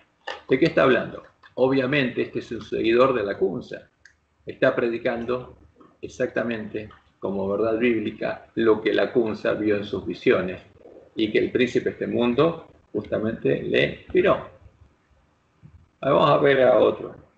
Lo interesante es lo que él dice en ese tiempo. El pueblo cada vez va a ser restaurado y al final de los 1000 años ya no van a pecar más, pero que de a poco van a ser restaurados los hombres durante el milenio. Pero este es el reino de la muerte, es el reino de Satanás. Por acá en la tierra no va a haber nadie, nunca voy a el Apocalipsis. Acá él empieza a hablar cuándo puede aparecer el anticristo, pero esto es interesante. Porque este es uno que empieza a hablar con los gráficos y empieza a explicar toda su teoría, todo lo que le enseñaron los jesuitas. No sabemos si es jesuita o no, pero es interesante lo que enseña, porque vamos a ver, fíjense, hay varias presentaciones donde él va poniendo los gráficos. Y acá habla de lo que va a pasar en el milenio, y por eso hace un resumen de lo que pasaría antes, y eso es interesante oírlo. Vamos a escucharlo. Bienvenidos otra vez, me llamo Roberto Brecker, evangelista misionero al mundo hispano. Y estamos estudiando una serie de sermones sobre los últimos días. Y hoy vamos a hablar de el milenio. ¿Qué dice la Biblia de este periodo de tiempo, este tiempo que se llama el milenio? Hemos estudiado ya sobre el número 1, parte 1. Hablé un poco de la apostasía y cómo en los últimos días será lo que se llama apostasía. Muchos van a apartar de la fe. Ya estamos en este tiempo, muchos en el mundo de hoy, apartando de la fe. Parte 2 era el rapto. Y hablé un poco de esto, ¿verdad? Y cómo Cristo vendrá y va a sacar o arrebatar de este mundo. Pero fíjense acá algo interesante. Esto es jesuitismo puro, porque la apostasía vino en el siglo III. Entonces, lo que Pablo dice que en los tiempos justamente vendría el tiempo de la apostasía y se manifestaría el hombre del pecado. Eso ocurrió en el siglo III. Entonces, ¿pero qué hacen los jesuitas? Lo tiran para adelante, futurismo. Eso va a ocurrir antes que Jesús venga. ¿A qué llaman rapto? A cuando Jesús viene como ladrón, como dice en su sermón profético, y toma a los que están preparados y va con él a la batalla. Pero, ¿a qué se refiere? Va a ser como los días de Noé. ¿Para quién? Para su pueblo. Al pueblo a que él manda a sus siervos a darles alimento a tiempo. Entonces, cuando él venga como ladrón, al que esté dando alimento a tiempo a sus hermanos, lo va a tomar con él y lo va a llevar a la batalla. Y al resto, los que estén comiendo y bebiendo con los borrachos, los va a dejar. Pero se refiere a la iglesia remanente. ¿Cuál es la iglesia remanente? Y la profecía del Apocalipsis está identificada como muy claramente. Es el pueblo que comió el librito por primera vez, el librito le amargó el vientre, y Dios le dio la misión de profetizar de nuevo. Sobre ese pueblo se aplica la profecía, no sobre otro. Entonces ellos enseñan un montón de cosas justamente que son complementarias con lo que enseña Roma, pero aplican el futurismo. La apostasía viene en la última generación. Y ahí viene el rapto. Ahora, ¿pero cuál es la apostasía? Si todas las iglesias se unen para adorar lo mismo. Pero sigamos escuchando. Al cielo su iglesia. Al momento que viene el rapto es cuando el anticristo empieza su reino de 7 años. lo que se llama la tribulación. Este periodo de tiempo es el parte 3, y he hablado de la tribulación. Entonces ellos dicen que desde que viene el rapto hay 7 años. Y esos 7 años, según los jesuitas, que esos fueron Alcázar, Rivera y Bellarmino que crearon esta teoría, es la última de las 70 semanas que no se cumplió. Y esa semana se cumple acá.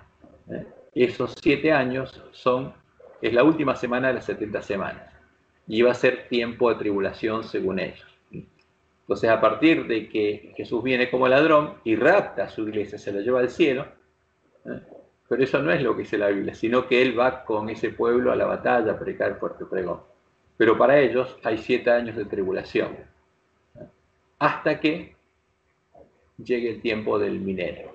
Pero fíjense lo que dicen ellos, es muy importante tenerlo en cuenta, porque los miembros de todas las iglesias creen en esto.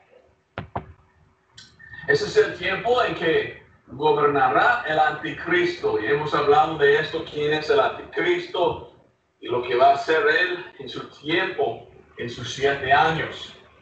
Parte 5. Entonces fíjense que ellos en ese tiempo viene el anticristo a reinar la tierra. Ahora, pero en el milenio no reina el anticristo, reina Cristo, ¿no? Entonces, porque ellos tienen que encontrar una explicación a todo eso. Entonces, ¿el anticristo quién es? Es su nombre. Pero después viene Jesús y reina 1000 años acá en la tierra. Pero el Jesús del que está hablando, ¿quién es? ¿A quién adora la bestia del falso profeta? Este mundo. Hablé de Armagedón. Armagedón. El tiempo en que Cristo vendrá de nuevo. Pero esta vez... Y entonces, cuando después de esos 7 años Cristo viene, ahí se produce la batalla de Armagedón. Primero se llevó a su iglesia al cielo y después viene con su iglesia a la tierra, después de los 7 años de tribulación. Y ahí se produce la batalla de Armagedón. Cuando la batalla de Armagedón se produce a partir de que Jesús viene como ladrón. Pero esto es lo que enseña, esta es la profecía que enseñan el falso profeta.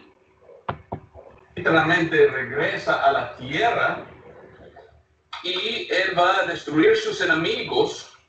Y según la palabra de Dios, va a comenzar su reino. Y según la palabra de Dios, el reino será por 1000 años. Y esto es lo que vamos a estudiar hoy. Entonces, fíjense, esto es importante. ¿Qué pasa cuando durante estos 7 años que ellos dicen pase lo que va a pasar? Según ellos, Cristo va a estar en el cielo. Entonces, ¿qué va a estar pasando acá en la tierra? Todo lo que predique el pueblo de Dios va a ser obra de ¿quién? Del anticristo. Eso es lo que están diciendo.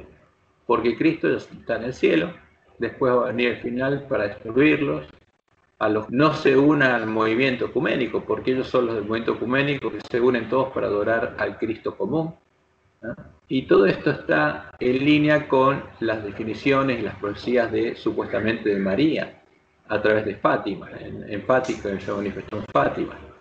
Y por eso hay que poner todo esto junto y uno ahí tiene una visión muy clara de cuál es la falsa profecía que predica justamente el falso profeta y la bestia. Ahora, pero el pueblo adventista no tiene ni idea de lo que está pasando. ¿Por qué? Porque está sin profecía. Y ni tiene idea cuál es la verdadera profecía, porque esa es la obra del príncipe de este mundo.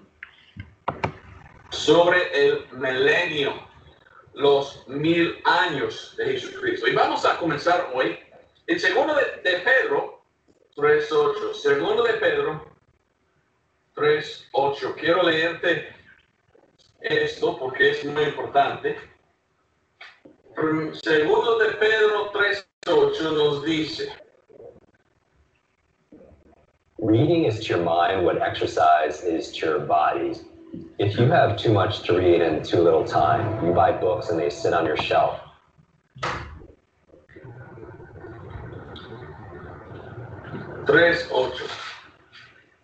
Dice: mas amados, no ignoréis esta una cosa, que un día delante del Señor es como 1000 años y 1000 años como un día. Según la palabra de Dios, 1000 años en la Biblia es como un solo día, y un solo día es como 1000 años. Tengo un mensaje predicado ya en YouTube, tú puedes ver, o en Vimeo, que se llama Los 7000 años de la historia del hombre. Y según la palabra de Dios, solamente será 7000 años en toda la historia de los seres humanos. Y con este versículo, un día es como 1000 años como un día. Nosotros leímos el libro de Génesis, miramos que habían 7 días. 6 días Dios creó todo, y en el séptimo día descansó. Entonces, 7 días en total en Génesis de creación, y el último era el día de descanso. Bueno, esto en realidad corresponde con los 1000 años de la historia. Y la Biblia nos enseña de Adán hasta Jesucristo era exactamente 4000 años. Corresponde con los 4 días de la creación. Fíjense que hay muchos adventistas que hablan de esta semana de años y toman la cita de Nahuay para decir que cuando Jesús murió se cumplió exactamente 4000 años de pecado. Entonces toman esa fecha para calcular cuánto viene Jesús y llegan a... Y los adventistas están diciendo que saben cuándo Jesús va a venir. ¿Cuándo? En la Pascua del año 31. Y bueno, ese es otra obra de los jesuitas dentro de la iglesia adventista, porque hay muchos que dicen eso y muchos se ponen a poner fechas y muchos, pero lo importante es que entendamos cuál es la verdad profética. 4000 años de Adán a Jesús. Según Oseas 6, 1 y 2, serán más o menos 2000 años durante el tiempo de la iglesia. Y entonces el último día, o el último 1000 años, los últimos 1000 años, corresponde con el día de reposo, en que Dios reposó. Y qué interesante cómo la Biblia habla y cómo la Biblia nos enseña la historia del mundo. Entonces, los últimos 1000 años, será este tiempo, este periodo que la Biblia llama el milenio. Y el tiempo en que Dios va a reposar o descansar aquí en su trono en Jerusalén, gobernando sobre toda la tierra. Fíjense como el otro dice, ¿dónde va a estar el trono de Jesús? En Jerusalén. Y de ahí va a gobernar sobre toda la tierra. ¿De quién está hablando? Del anticristo. Entonces, pues es interesante escuchar todas las cosas que dicen y todo es exactamente la repetición de lo que Lacunza escribió en su libro. La venida del Mesías en gloria y majestad para reinar 1000 años aquí en la tierra. Y que va a reinar desde Jerusalén y que en ese templo va a ser reedificado, etcétera, etcétera, etcétera. Todos predican lo mismo. Por eso, si el pueblo de Dios que tiene que predicar la verdad no lo predica, todos van a ser engañados. Y esa es nuestra misión. Pero primero tenemos que darles el alimento a tiempo a nuestros hermanos. Y tenemos que mostrarles lo que está pasando. Que todas las iglesias, y estos son evangélicos. ¿Y de qué hablan? De la segunda venida de Cristo. ¿Qué dicen los católicos? Todos están hablando de la segunda venida. Y hay algunos que cuando el Papa subió, el primero que empezó a hablar fue el Papa de la segunda venida. El Papa argentino, Bergoglio. Y empezó a decir lo que pasaba y por eso estableció el año del jubileo, para que todos estuvieran preparados, porque él creía que ya venía, y los sacerdotes católicos empezaron a preguntar, a preparar al pueblo católico para la última batalla. ¿Entre quién? ¿Entre quién? Entre Jesús y María, ¿contra quién? Contra el dragón y contra los que van a predicar, hablar en mal contra de la Iglesia Católica. Entonces, eso es interesante entenderlo y tenemos que entenderlo para estar preparados, porque nos vamos a encontrar con católicos que cuando escuchen el fuerte pregón van a decir, estos son los que vienen de parte del anticristo. Y tenemos que estar preparados para predicar la verdad. Y bueno, Dios nos va a preparar y nos va a dar sabiduría en ese tiempo para saber hablarle. Pero lo importante es que ahora nosotros entendamos lo que está pasando y le demos el alimento a tiempo a nuestros hermanos. Bueno, vamos a parar aquí, no vamos a seguir escuchándolo todo. Si alguno los quiere escuchar, allá aquí tiene las fuentes, nos puede oír y puede enterarse de lo que está pasando en el mundo, porque es importante que abramos los ojos, nos despertemos y entendamos lo que pasa en el mundo, no solamente en nuestra iglesia. Pero nuestra misión ahora no es ir a hablarle a ellos. Tenemos que despertar y darles el alimento a tiempo a nuestros hermanos, porque dentro de la iglesia adventista los lobos lo están llevando a unirse con estas iglesias, porque estamos sin profecía. El pueblo no entiende, no conoce el mensaje de Dios. Ese es el problema del pueblo adventista. Tenemos que predicarle el verdadero evangelio y la verdadera profecía. Bueno, vamos a parar la grabación.